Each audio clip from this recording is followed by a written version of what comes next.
Je suis Marcel Hoth, professeur de préhistoire à l'université et je m'intéresse beaucoup aux arts en général et aux arts du spectacle en particulier, c'est-à-dire aux prémices de la théâtralisation que sont les grottes décorées par exemple, où déjà on rentre dans un dialogue entre le créateur et le spectateur.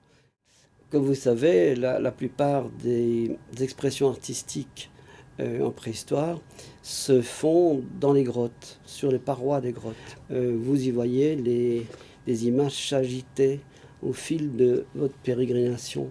Et c'est à ce moment-là que s'entretient un dialogue qui est identique à l'art du théâtre ou l'art du spectacle en général aujourd'hui. Donc le mouvement là n'est pas donné par la caméra, mais par vos yeux. Ce qui est très intéressant, quand on tourne le regard de la façade de l'université avec sa rigueur académique, et qu'on se tourne alors vers le théâtre actuel, on a la partie créative de cette université. Le prolongement, si je puis dire, artistique de ce qui d'un côté est plutôt intellectuel et de l'autre qui est plutôt artistique.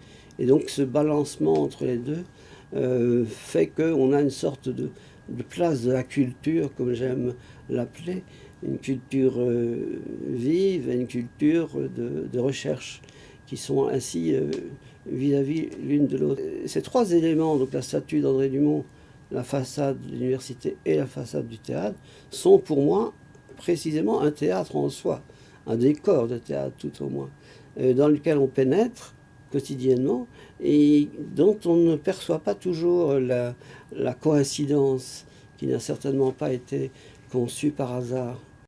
André Dumont, dont vous voyez la statue là sur la place, est un spectacle en soi, puisqu'il est tridimensionnel, et surtout parce qu'il a une gestuelle théâtrale.